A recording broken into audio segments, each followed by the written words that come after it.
Hey everybody, I'm Ranger Brittney over here at Pickwick Landing State Park. With fall just about in full swing, I wanted to take a few minutes to go over one of the most beautiful aspects of the season, the fall color change. Now there's a reason for everything that nature does, and the leaves changing color this time of year is no exception. I hope you'll stick with me for the next few moments to learn the why and the how leaves change color in the fall. Alright, so throughout this program, I'll give you a simplified explanation of how leaves change color and the importance of why they do. But in order to recognize that, we must first understand why leaves are green in the first place. Now, trees are living things, and in their own way, they breathe and they need food. The food that they use is a simple sugar called glucose. Trees, like other plants, get their food through photosynthesis, the process of converting sunlight into glucose. Chlorophyll is a green pigment, and it's necessary for photosynthesis to occur. A pigment is a molecule with a certain color, and it has the ability to absorb different wavelengths of light. The light that's not absorbed gets reflected, and that's the color that we see. So chlorophyll does not absorb green wavelengths of light.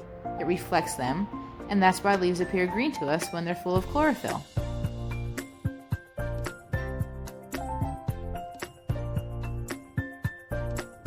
So let's go over the actual why and how leaves change color. As days in the fall get shorter, trees know to start preparing for the colder winter months.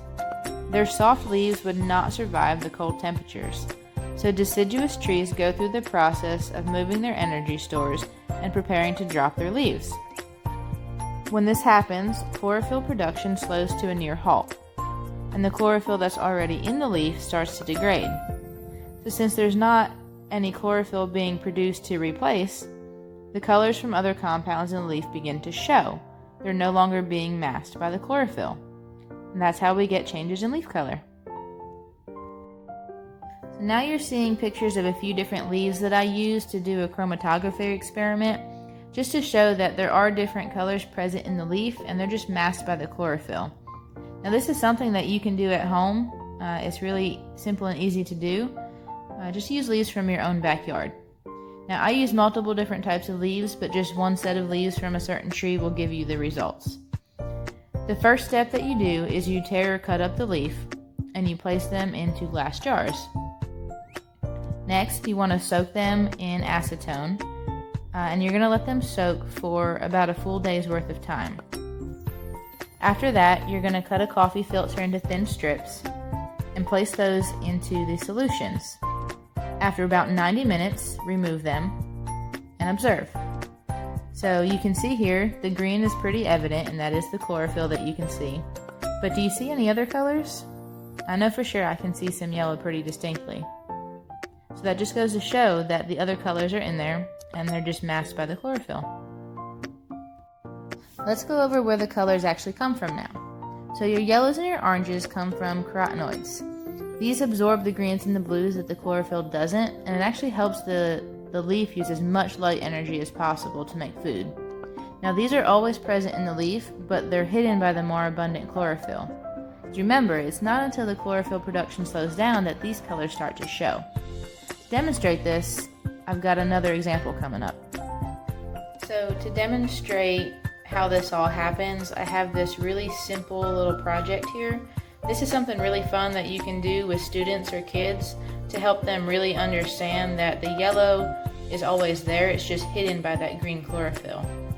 So you start off, I have a laminated piece of paper here with what appears to be a green leaf, and it's going to show that as the fall days start to shorten, the chlorophyll production starts to decrease, and then the chlorophyll that's inside of the leaf starts to decompose.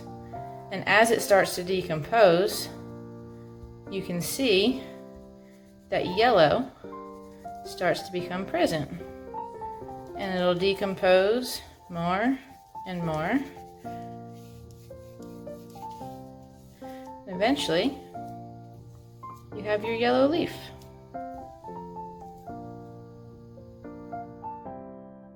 The other colors that we have show up are our reds, and the reds are produced by anthocyanins. Now, unlike carotenoids, the anthocyanins are produced after the chlorophyll production slows. There's a few ideas as to why trees use the energy to produce the red pigments, and some of those include protection from pest insects or protection from harsh light. So we now know how leaves change color, and we know one of the reasons why. But what happens after the leaves change color?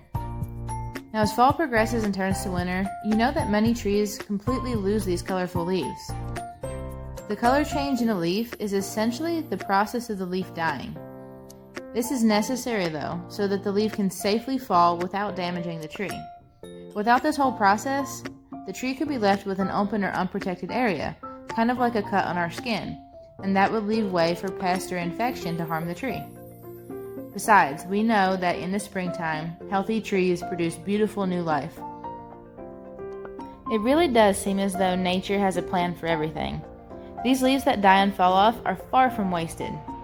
Fallen leaves act as a natural mulch that hold moisture and nutrients that other trees and plants can use in the next growing season. Fallen leaves also provide a habitat for wildlife, to name a few: chipmunks, salamanders, frogs, toads, turtles, and all kinds of insects use leaf litter for shelter and for nesting. And then in the spring, songbirds are provided a food source from the insects scattered throughout the layers of leaves. And these leaves decompose over time, and it keeps a beautiful and meaningful natural cycle in place. Well, there you have it, the fall color change. I thank you for watching, and I hope you enjoyed this program. Before I go, I challenge you to go outside and do some exploring in your own backyard. Can you tell which kind of trees are changing color faster than the others? Can you hypothesize what pigments are more prominent based on the color of the leaves, based on what you just learned?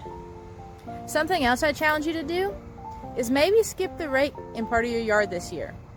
Imagine sitting out in the spring, listening to and watching wildlife emerge from the habitat that you provided for them all winter long. It'd be a beautiful sight and a beautiful sound, and rewarding to know that you provided that for them.